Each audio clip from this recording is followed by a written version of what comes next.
Soy Federico Kuster, anestesiólogo, ex docente de la Cátedra de Anestesia y miembro de SUDIVA y EVALA. Hablaremos de los fármacos en el manejo de la vía de aire. Este tema es mucho más amplio de lo que hablaremos hoy. Este es un enfoque pensado para el médico general, el médico que actúa en las puertas de emergencia, en policlínica, que puede enfrentarse con estos pacientes y tenga que utilizar los fármacos para facilitar el manejo de la vía de aire. ¿Para qué vamos a utilizar fármacos en el manejo de la vía de aire? Los fármacos van a cambiar las condiciones del paciente, pero sobre todo lo que van a hacer es que sea más fácil la instrumentación de la vía de aire. Va a ser más fácil la ventilación bajo máscara, van a facilitar la colocación de una cánula de mayo, van a generar que sea más fácil también la colocación de dispositivo supralótico, van a permitir que la instrumentación de la vía de aire con la laringoscopía e intubación puedan ser más fáciles de realizarlas y va a ser también en el caso de que tengamos que abordar la vía de aire de forma invasiva, con abordaje de cuello, van a facilitar también esto. Entonces, todas las drogas van a mejorar las condiciones del paciente para instrumentar la vía de aire. También lo que van a hacer es que nuestro paciente tenga una menor respuesta a estos intentos de instrumentación, ya que todo esto puede generar descarga catecholaminergica, puede generar hipertensión, aumento de consumo de oxígeno, taquicardia. Esto lo vamos a poder contrarrestar o por lo menos atenuar con los fármacos que utilicemos y también una menor incidencia de laringoespasmo o broncoespasmo que puede aparecer también cuando instrumentamos la vía de aire. Pero tenemos que saber también que lo que va a hacer es cambiar las condiciones de este paciente. También un paciente que estaba ventilando, un paciente que estaba asegurando su vía de aire, que podía toser, que podía llegar a vomitar, ese paciente ya no va, si le hacemos una droga que deprime el centro respiratorio, que deprime el estado de conciencia, aboliendo los reflejos protectores, o incluso generando un bloqueo neuromuscular que ya va a hacer abolir todo lo que sea la parte ventilatoria de nuestro paciente, va a cambiar la situación del paciente. Un paciente que respiraba va a dejar de respirar, un paciente que tenía su vía aérea protegida va a detenerla, a dejarla protegida. Entonces, por lo cual tenemos que tener presentes esos efectos también, que son buscados muchas veces, pero pueden agravar la situación del paciente. Los fármacos que usamos nosotros son distintos, algunos se pueden combinar, otros no tiene sentido combinarlos. Tenemos que saber cómo actúan cada uno, debemos saber que su inicio de acción es distinto, hay algunos que actúan rápidamente y otros tenemos que esperar su pico de acción. La duración, el tiempo que están actuando son también totalmente diferentes. Los efectos secundarios que producen a nivel respiratorio, cardiovascular y sistema nervioso central son diferentes y el perfil de seguridad, por lo tanto, varía de uno a otro. Debemos saber así cuál es la situación de nuestro paciente. No es lo mismo un paciente que está hipertenso, que está excitado, que se enfrenta, digamos, a manejar la vía aérea en esas condiciones, a un paciente que viene con un shock hemorrágico o hipovolémico, que está hipotenso, que una dosis de propofol puede generarle una mayor hipotensión, agravando el estado hemodinámico del mismo. Entonces, saber qué condiciones tiene el paciente y saber qué tipo de paciente nos estamos enfrentando. Eso se evalúa rápidamente, pero hay que hacerlo antes de administrar cualquier tipo de droga. Tenemos que saber también si tenemos todo el material necesario para el manejo de vía aérea. Como decíamos, ese paciente puede estar respirando, puede estar protegiendo su vía aérea. Si administramos una droga que saca ese esfuerzo del paciente, tenemos que tener presente, tener asegurado todo el material de la vía de aire ya pronto. Cómo lo vamos a ventilar, cómo vamos a asegurar esa vía de aire. Eso tiene que estar chequeado y ya disponible. Y también saber el contexto donde estamos. No es lo mismo una persona que sabe manejar diferentes estrategias de manejo de vía de aire, manejo de distintas herramientas, a nuestra experiencia o menor experiencia, o estar en situaciones donde no tenemos ayuda, no le gusta estar en la puerta de emergencia cuando tenemos otros colegas o disponibilidad de otros especialistas para llamar rápidamente, a si estamos solos en la calle o estamos en una policlínica barrial sin otra ayuda. Entonces tenemos que saber dónde estamos y qué podemos hacer nosotros. ¿Cuáles son las drogas que disponemos para el manejo de la vía de aire? Principalmente son los hipnóticos, los que van a generar una depresión del sistema nervioso central. Los bloqueantes neuromusculares, que cortan la comunicación a nivel de la placa motora entre la parte del sistema nervioso central y los músculos, generando una hipotonía generalizada. Los opiáceos y otros coadyuvantes. Los hipnóticos. Los hipnóticos lo que producen es, como dice su nombre, una depresión del sistema nervioso central, disminuyen la conciencia del paciente hasta generar un estado de anestesia general. El propofol Es un hipnótico de amplia distribución, está en muchos lados, disponible, de fácil acceso. Es una droga que genera un rápido inicio de acción. Una vez que está administrado, genera excelentes condiciones para la intubación, ya que genera que el paciente esté más relajado, que se pueda abrir fácilmente la boca, se puede hacer la laringoscopía y colocar el tubo, se puede ventilar también el paciente más fácil o colocar un dispositivo supralótico. Tiene excelentes condiciones de intubación y los hipnóticos es el que da las mejores condiciones para intubar el paciente. Y de rápida acción. Una vez que está administrado en el torrente sanguíneo, rápidamente llega al cerebro y empieza su acción. Las dosis para actuar son de 2 a 3 miligramos kilo intravenosos, sabiendo que el frasco viene de 200 miligramos en 20 mililitros, o sea, son 10 miligramos por mililitro. Hay frascos más grandes, pero el que está habitualmente distribuible en todos lados es el frasco de 20 mililitros. Y la duración es de 8 a 10 minutos. O sea, es muy rápido de acción y dura poco tiempo. Esta droga es muy buena, genera muy buenas condiciones, pero tenemos que tener presentes sus efectos. Obviamente van a generar, de acuerdo a la dosis que le hagamos, puede llegar a dar incluso sedación, o una sedación profunda también, hasta el estado de anestesia general de hipnosis profunda. Genera apnea, o sea que el paciente va a disminuir, va a tener abolido su estímulo respiratorio, el centro respiratorio queda inhibido, el paciente va a entrar en apnea, ya no va a respirar más.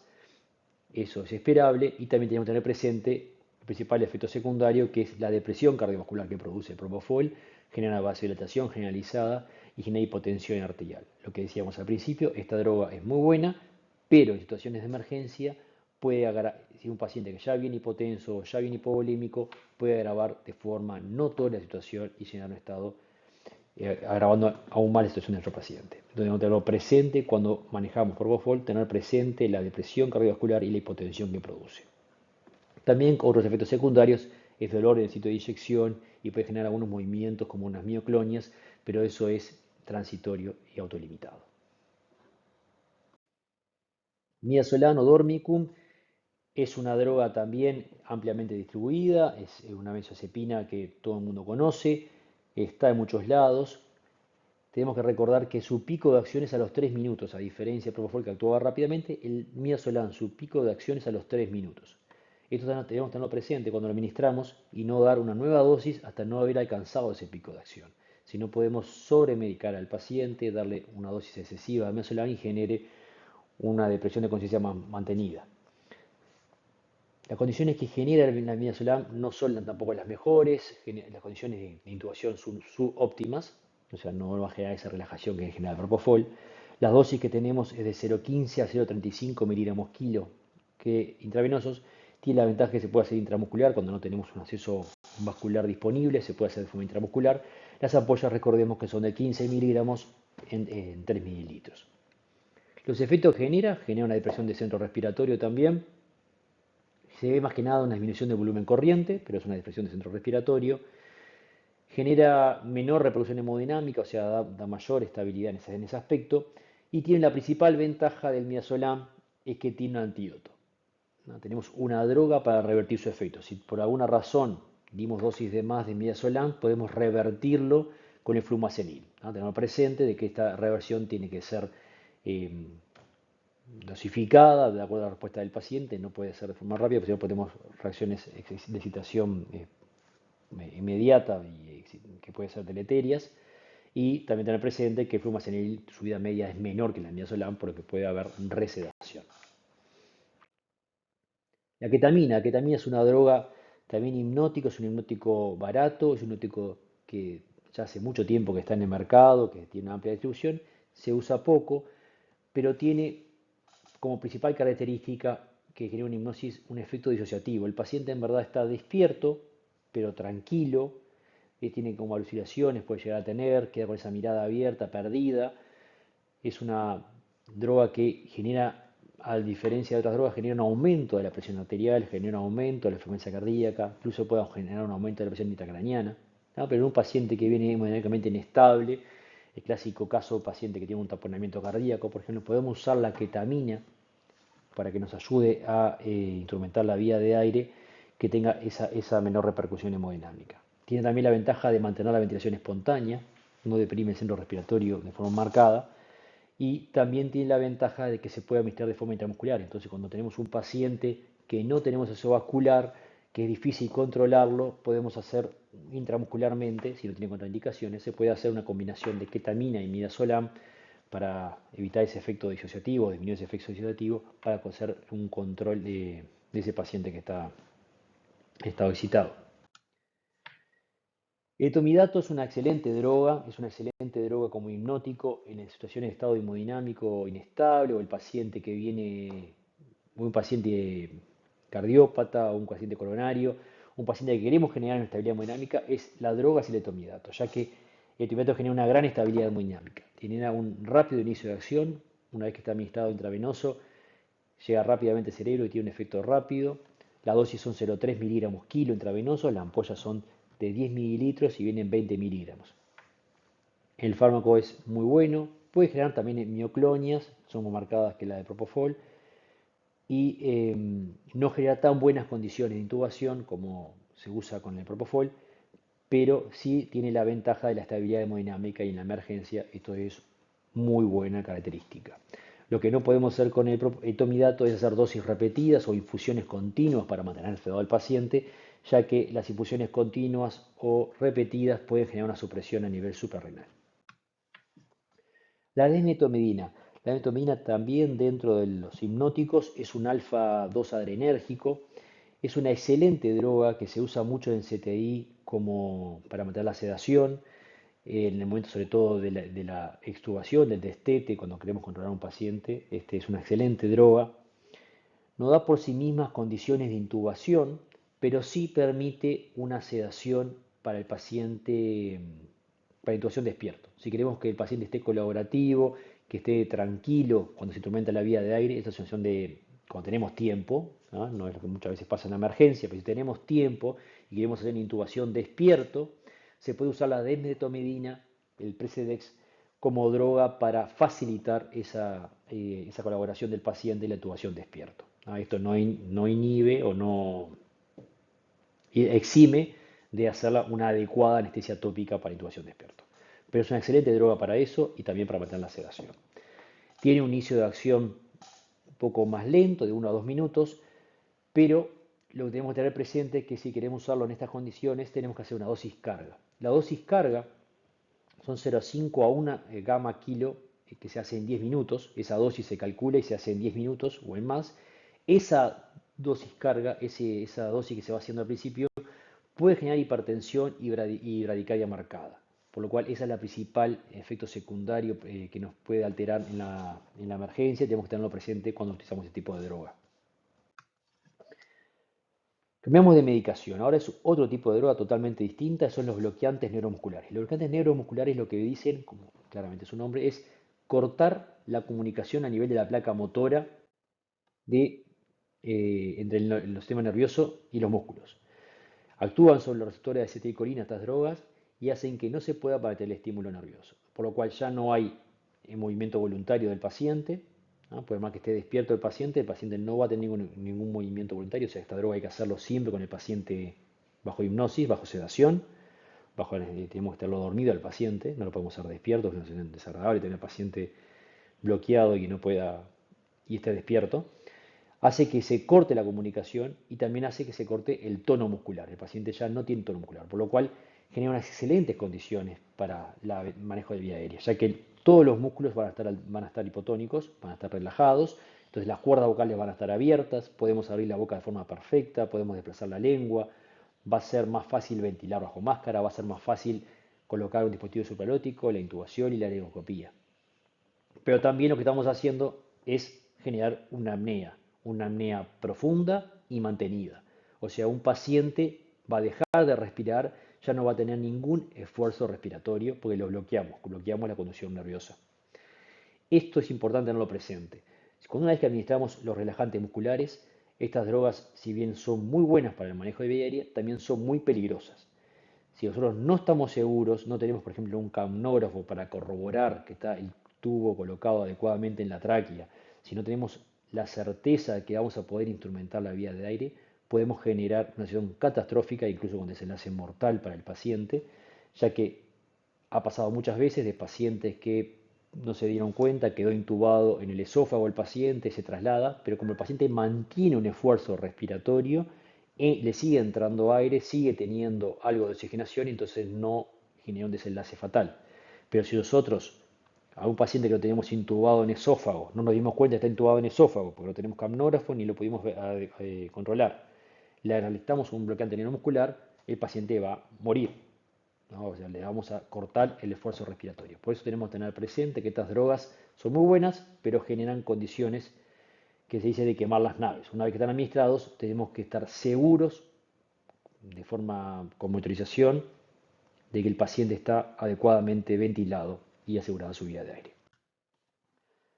¿Qué bloqueantes neuromusculares tenemos? Tenemos los despolarizantes, que es la succinilcolina, es una droga de rápido inicio de acción, muy rápido inicio de acción, una duración corta de 8 a 10 minutos, una dosis de 1,5 miligramos kilo intravenoso, las ampollas son de 250 y 125 miligramos, esas vienen de 10 o de 5 mililitros. Tiene un efecto que es, según el receptor de acetilcolina, genera una despolarización generalizada de esos receptores, por lo cual el paciente al principio tiene movimientos de los agonistas y antagonistas musculares, por lo cual tiene desplazamientos de los músculos de la cara, de los músculos respiratorios, de los músculos de los miembros superiores y inferiores, y después sí genera la hipotonía generalizada. Esos movimientos son al principio bien claros y después queda con una hipotonía generalizada, y ese momento de instrumentar la vía de aire. Esto produce como secundariamente una liberación de potasio. Aumenta los niveles de potasio en sangre, generalmente pocos marcados, 0,5 miliequivalentes mililitro, pero en pacientes que están con hiperpotasemia, eso es el clásico paciente, por ejemplo, una enfermedad renal crónica que no está bien controlada o no se pudo hacer la diálisis por alguna razón, esos pacientes tienen hiperpotasemia o otra causa de hiperpotasemia, si nosotros usamos succinilcolina, podemos generar que esa hiperpotasemia sea potencialmente arritmogénica, incluso mortal, por lo cual tenemos que tenerlo presente. Por esta misma causa, en los pacientes que pueden tener receptores extrasinápticos, estos son los pacientes que están con plegias importantes, una hemiplegia importante, o que fueron quemados de más de 24 horas de evolución, aparecen receptores extrasinápticos en estos pacientes que hacen que ese aumento del potasio que genera la succinilcolina sea mucho más marcado y lo contraindican en pacientes quemados después de 24 horas de la noxa y en pacientes con plegias importantes. También puede generar riesgo de arritmias, desde bradicardia hasta fibrilación ventricular y genera aumento de presión intraabdominal. Los bloqueantes musculares no despolarizantes, o sea, no generan esas fasciculaciones que le decíamos, generan un bloqueo competitivo de la receptor de acetilcolina. Tenemos el atracurio, que tiene un inicio de acción a los 3 minutos, o sea, su pico de acción es a los 3 minutos. Tenemos que esperar ese efecto para poder tener sus beneficios. Y la duración de acción son de 30 minutos. La dosis 0,3 miligramos kilo intravenoso. Tiene como característica también, aparte de su duración de acción, que libera estamina, está asociado muchas veces a reacciones que pueden ser reacciones alérgicas también. El rocuronio, estas reacciones ya no aparecen y tienen como principal ventaja que es una droga que eh, no libera histamina, genera gran estabilidad hemodinámica y se puede hacer de forma, su pico de acción, cuando hacemos una dosis de 1,2 miligramos kilo, su pico de acción aparece a los 60 minutos, o sea que a los 60 segundos, perdón, a los 60 segundos al minuto, entonces genera rápido inicio de acción. Tiene como ventaja también parcial es que esta droga tiene un antídoto, un reversor, que es el Subamadex, pero no lo tenemos actualmente en Uruguay. Los opiáceos no son drogas que generen condiciones de intubación por sí mismas, pero sí van a favorecer una menor respuesta hemodinámica a la laringopía. Facilitan la acción de los hipnóticos, o sea, se pueden usar combinados. Principalmente la combinación ideal sería etomidato y opiáceo, un opiáceo como el fentanil. Esa combinación es ideal para mantener esa estabilidad hemodinámica que estamos buscando. Va a facilitar el efecto de los hipnóticos, disminuyendo la respuesta refleja la instrumentación de la vía de aire. Gran estabilidad hemodinámica, no dan condiciones por sí mismas para la intubación, pero sí van a facilitar eso. Tiene un pico de acción a los 3 minutos, de 2 a 3 minutos, y su dosis de 2 a 3 microgramos kilo intravenoso. Las ampollas son de 100 microgramos en 2 mililitros. Los efectos, como ya sabe, los opiáceos generan una depresión respiratoria. Característicamente el paciente está despierto pero tiene su estímulo inspiratorio abolido, o sea, el paciente no respira por sí mismo, hay que decirle que respire, porque se olvidó de respirar, es muy claro eso cuando el paciente está despierto, pero se olvidó de respirar. Entonces hay que decirle, respire, respire hondo, largue el aire, estimularlo, tiene una bradipnea, incluso puede llegar a la apnea. También si se administra de forma rápida, sobre todo, puede producir bradicardia marcada. Tenemos que tenerlo presente en su administración.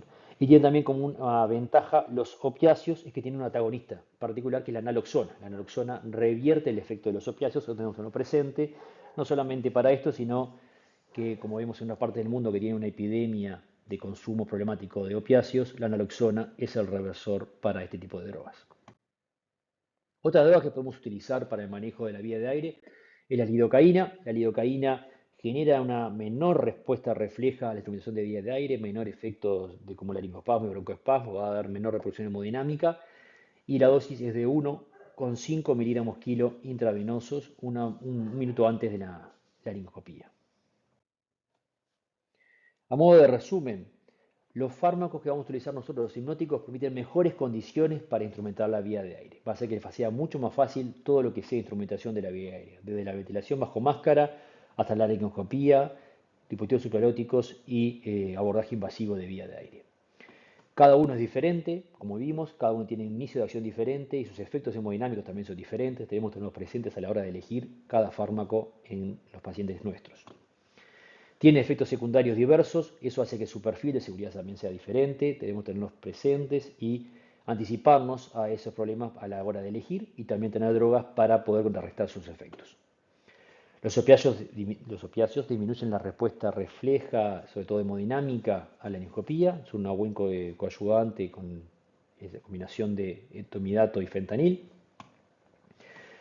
Recordar que los bloqueantes neuromusculares, los relajantes musculares producen que todas las maniobras en vía de aire van a ser mucho más fáciles, o por lo menos no la van a agravar. Todo va a hacer que sea más fácil el manejo de la vía de aire. Pero genera una condición que se dice de quemar los puentes, ¿no? Una vez que nosotros administramos un bloqueante neuromuscular, tenemos que asegurar que el paciente lo vamos a poder ventilar. Si no tenemos eso presente, no administrar un bloqueante neuromuscular. Si no sabemos que lo vamos a poder hacer, no administrar un bloqueante neuromuscular, ya que puede generar una situación mucho más peligrosa. Eso es una cosa a tenerlo presente con estas drogas. Aparte de los comentarios que pueden dejar en el canal, también les dejo mis redes sociales y mi mail si quieren comunicarse por cualquier duda o comentario sobre este video. Quedo a las órdenes y encantado. Gracias.